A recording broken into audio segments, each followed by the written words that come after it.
UPSC prelims 2025 పరీక్ష ఇప్పుడే ముగిసింది. దీనిలో జనరల్ స్టడీస్ పేపర్ కంప్లీట్ అయిపోయింది. దానికి సంబంధించి మనం చూస్తే ఈసారి ఎక్కువ ఫోకస్ దేని మీద పెట్టారంటే అన్ని సబ్జెక్ట్స్ని మోడరేట్ చేశారు. అంటే ఏ సబ్జెక్ట్కి ఎంత ఇంపార్టెన్స్ ఇవ్వాలో అంత ఇంపార్టెన్స్ ఇచ్చారు. స్టాటిక్, కరెంట్ అఫైర్స్ అన్ని సబ్జెక్ట్స్ కూడా ఈక్వల్గా కవర్ చేశారు. ముఖ్యంగా ఎకానమీ పేపర్కి వస్తే 16 ప్రశ్నలు ఇచ్చారు.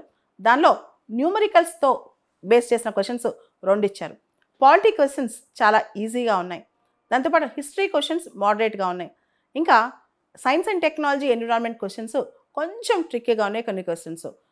సైన్స్ అండ్ టెక్నాలజీలో 12 క్వశ్చన్స్, ఎన్విరాన్మెంట్లో 11 క్వశ్చన్స్, హిస్టరీలో 16 క్వశ్చన్స్, ఎకానమీలో 16 క్వశ్చన్స్, పాలిటీలో 13 క్వశ్చన్స్.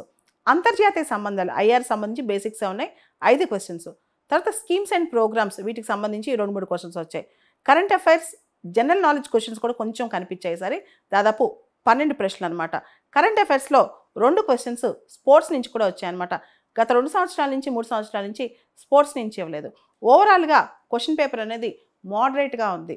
అంత కష్టంగా లేదు, అంత తేలిగ్గా లేదు.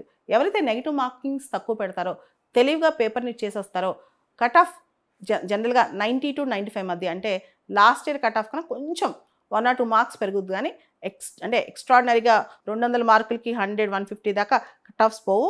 It will be around 90 to 95 మధ్య కట్ ఆఫ్స్ ఉంటాయి, జనరల్ కట్ ఆఫ్స్ అని అంచనా వేసుకోవచ్చు. పేపర్ అనేది చాలా మోడరేట్గా, నీట్గా ఇచ్చారు. అన్నిటిని బ్యాలెన్స్ చేస్తూ ఇచ్చారు ఈసారి. ఏ సబ్జెక్ట్కి ఎక్కువ ప్రామినెన్స్ ఇవ్వకుండా అన్నిటిని బ్యాలెన్స్ చేస్తూ ఇచ్చారనమాట. సో సీసెట్ బాగా రాసేసి సీసెట్లో క్వాలిఫై అవుతే మీరు ఇమీడియట్గా మినిమం అంటే కేటగిరీని బట్టి, జనరల్ కేటగిరీ 90+ వచ్చిన వాళ్ళు, మిగతా కేటగిరీని బట్టి చూసుకుని మీరు ప్రిపరేషన్ స్టార్ట్ చేయొచ్చు మెయిన్స్కి.